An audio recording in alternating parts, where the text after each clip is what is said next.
का कागज करूं कलम करूं वनराय, साच समंदर साही भरू फिर भी गिरिराज तुम गुण लिख्यो न जाए, फिर भी दादा आदेश्वर तुम गुण लिख्यो न जाए। कंचन श्री जी साध्वी जी महाराज साहेब छोटे से गांव में सुंदर आराधना चल रही है। पिछले 10 दिनों से भयंकर बुखार, पैर भी अब अच्छे से चल नहीं रहे हैं, अच्छे से खाना भी नहीं खा पा रहे हैं। डॉक्टर चेकअप करने आए, डॉक्टर ने सब उनका ब्लड लिया, बोला कि 2 दिन के बाद रिपोर्ट आएगा, उसमें ही सब मालूम पड़ेगा कि क्या तकलीफ है। 2 दिन के बाद डॉक्टर उपाश्रय में पधारे, उनकी सभी शिष्या ने उनको बुलाया कि सुनो, आज बहुत गंभीर बात मुझे आपसे कहनी है, आप अपने गुरुदेव को मत बताना, कंचन श्री जी साध्वी जी को मत बताना। क्या है साहब, कौन सी बात कहनी है? आपके जो साध्वी जी महाराज साहब है ना, उनको कैंसर हुआ है। वो शायद 1 महीना और ज्यादा से ज्यादा 2 महीना, उससे ज्यादा का जीवन नहीं जी पाएंगे। बस आप अपने गुरुदेव की सेवा कीजिए, उनको जो भी अभी करना है ना वो जल्दी से बता दीजिए।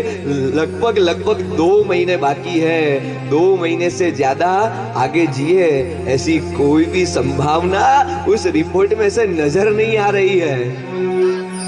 सब शिष्य गुरुदेव के पास आई, गुरुदेव आपकी कोई अंतिम इच्छा है? गुरुदेव आपको क्या करना है बोलिए। गुरुदेव आपकी कौन सी अंतिम इच्छा है?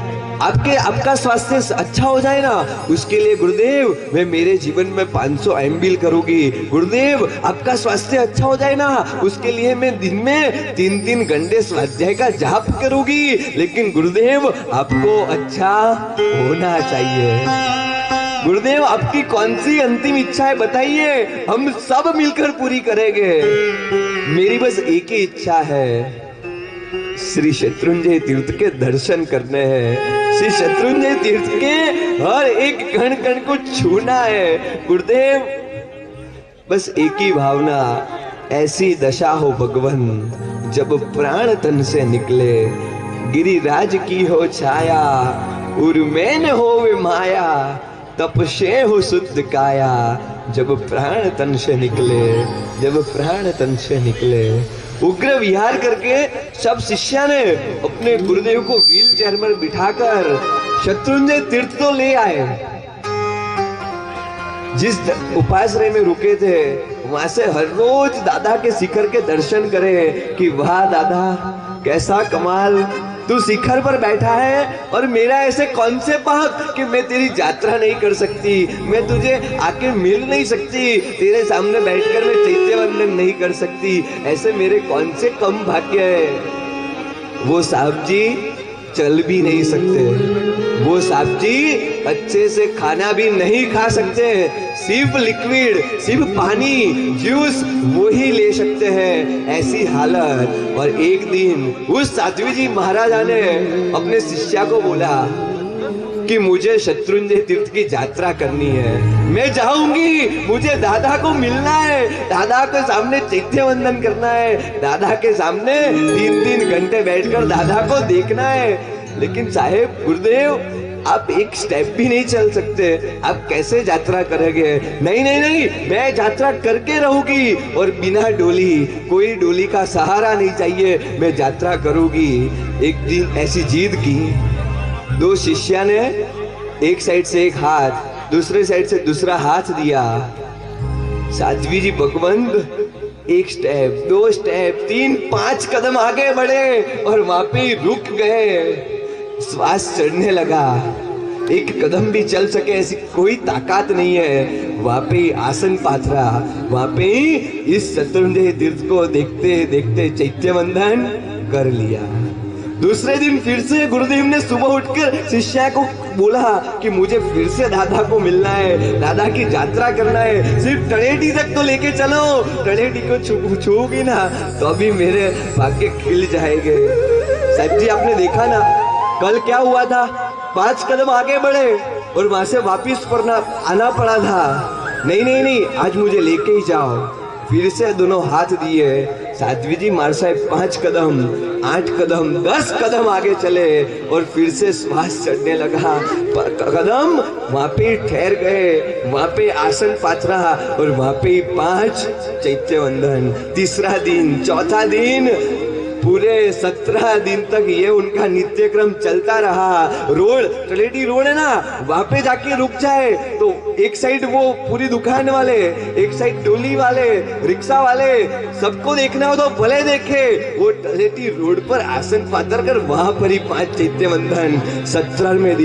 17 दिन बाद उस साध्वी जी महाराज फिर से तलेटी में आके रुके। 17 दिन बाद तलेटी की स्पर्शना हुई, 17 दिन बाद तलेटी को छुआ और उस दिन इस शत्रुंजय तीर्थ का पहले पगथिये माथा टेक के आई। गुरुदेव, प्रभु ऋषभदेव, आप में तो अजब गजब की ताकत है, तो मैं क्यों आपकी यात्रा नहीं कर सकती।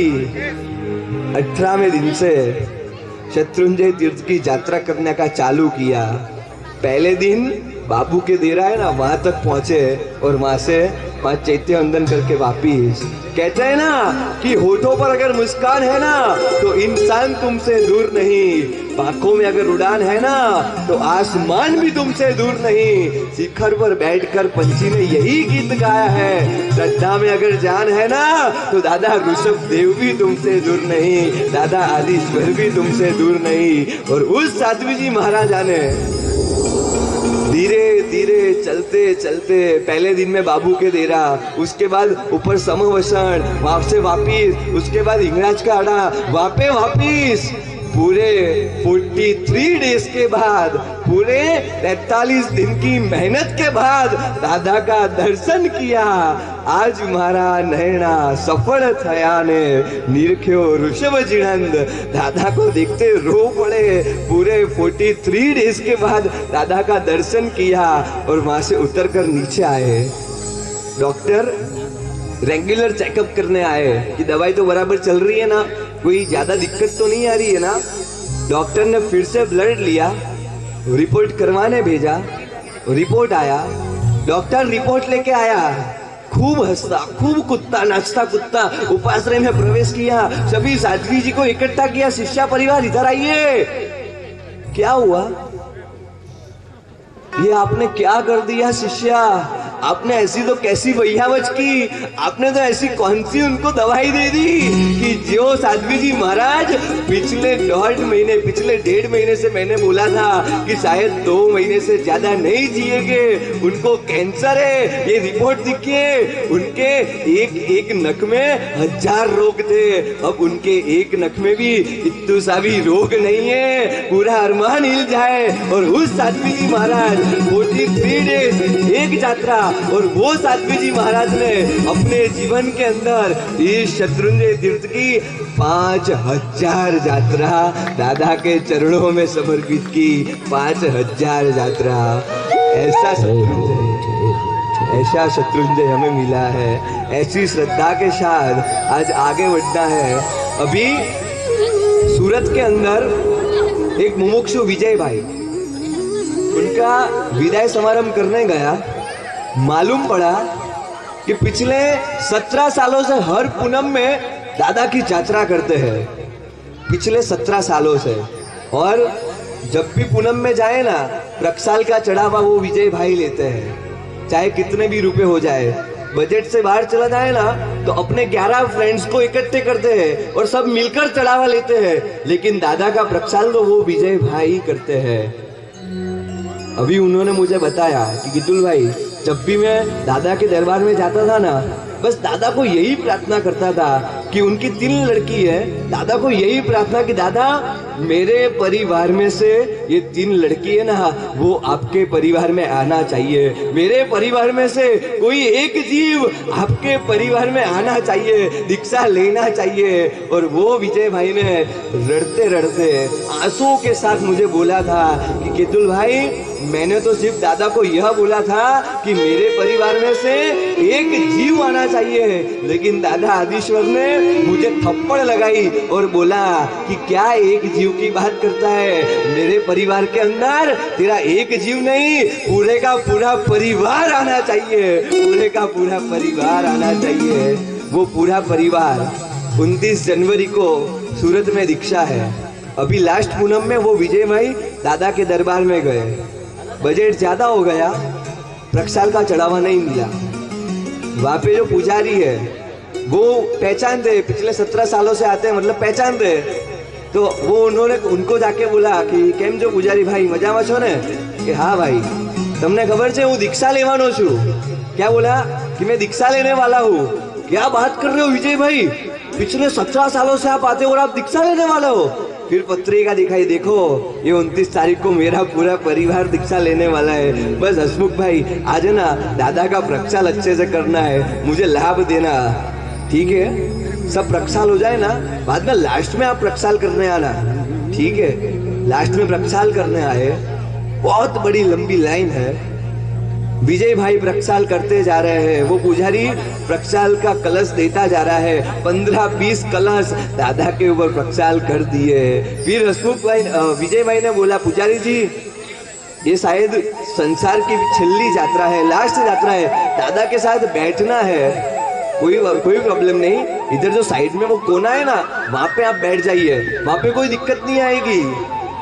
जी बैठे, दादा को पैर के छूते छूते सिर्फ इतना बोला था, दादा आज मेरा परिवार तेरे परिवार के अंदर आ रहा है, दादा मुझे पाँव में तकलीफ है और नाक में से, उनके नाक में से लास्ट 5 सालों से खून निकल रहा है, 365 दिन में से 200 दिन नाक में से ब्लड आता है, दादा ऐसे शरीर के साथ शायद मैं तेरे इस साधु जीवन की अच्छे से साधना नहीं कर पाऊंगा।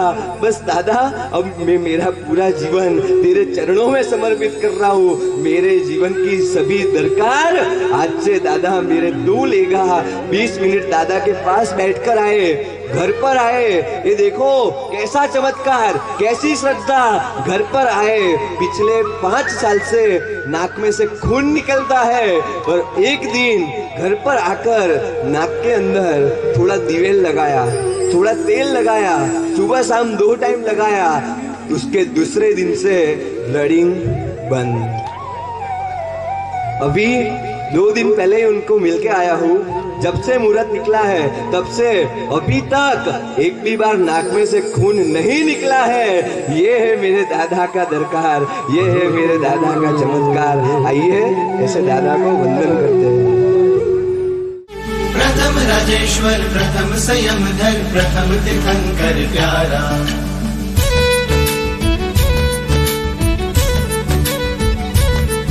हो प्रथम राजेश्वर प्रथम संयमधर प्रथम तीर्थंकर प्यारा, शत्रुंजय मंडन नाभि नंदन मरु देवाना दुलारा, रण जगना पालन हारा भवि जीवना तारण हारा, गिरिराज ना सितारा वन शोभना राजे।